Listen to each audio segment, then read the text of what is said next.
Assalamualaikum warahmatullahi wabarakatuh. Nama saya Aiman Arewida. Saya dari kelas 11 IPA 1, absen 5.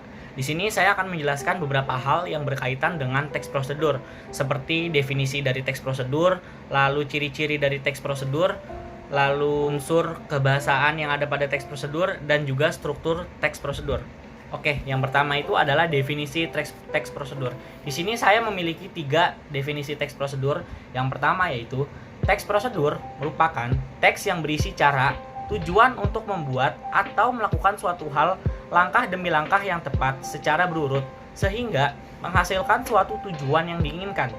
Lalu yang kedua, teks prosedur adalah teks yang berisi langkah-langkah atau tahapan yang harus dilakukan untuk mencapai suatu tujuan.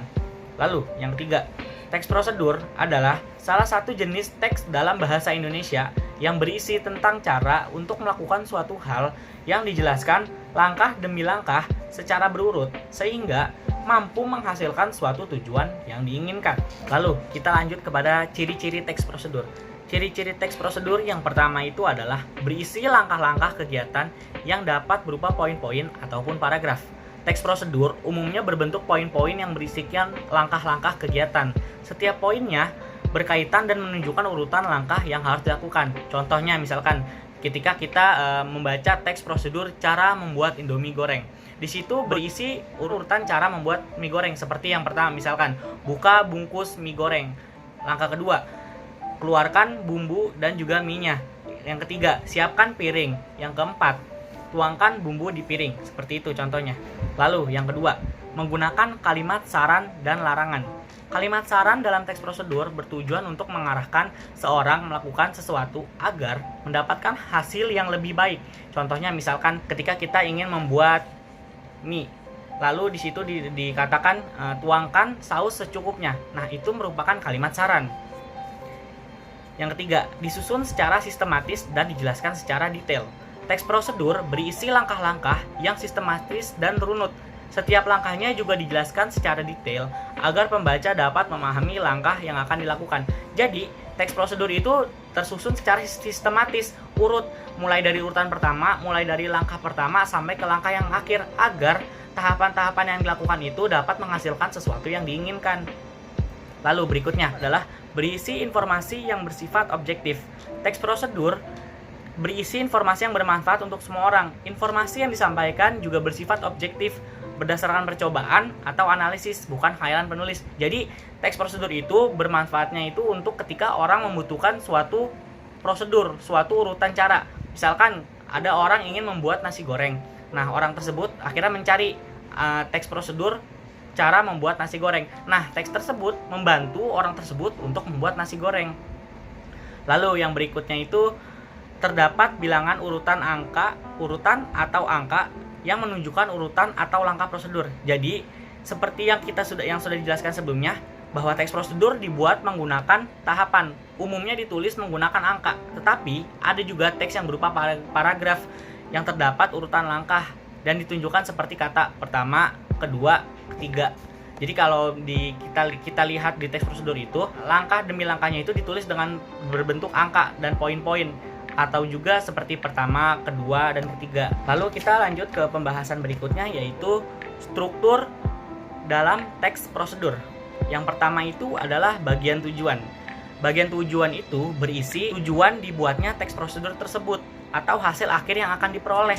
Biasanya itu ada pada bagian judul. Misalkan judulnya itu cara membuat soto ayam. Nah, tujuannya itu adalah untuk membuat soto ayam. Lalu yang kedua, ada bagian material. Berisi informasi tentang alat atau bahan yang dibutuhkan. Jadi di dalam teks prosedur itu terdapat bahan-bahan dan alat yang dibutuhkan ketika kita ingin melakukan sesuatu atau membuat sesuatu. Lalu yang ketiga, bagian langkah-langkah. Berisi cara-cara yang ditempuh untuk mencapai tujuan. Bagian ini tuh memang tidak dapat diubah urutannya, karena memang namanya teks prosedur itu harus berurut dan sistematis. Lalu kita lanjut kepada bagian berikutnya, yaitu unsur kebahasaan dalam teks prosedur. Yang pertama itu ada konjungsi temporal.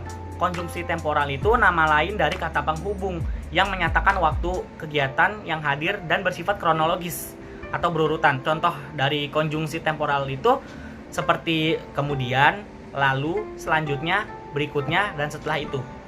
Yang kedua, kata kerja imperatif.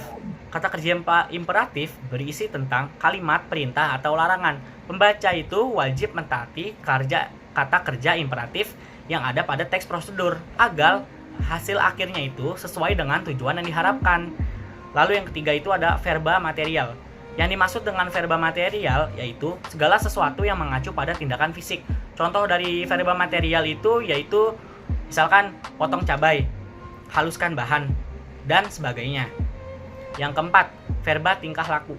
Verba tingkah laku yaitu segala tindakan yang dilakukan dengan menggunakan ungkapan.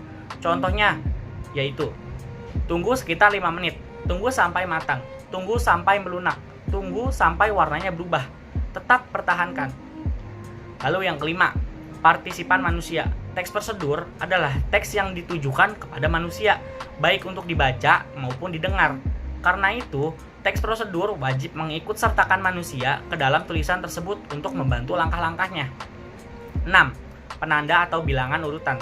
Umumnya, penanda urutan pada teks prosedur berupa angka atau numbering. Namun, beberapa ada yang menggunakan penanda bulat atau seperti titik.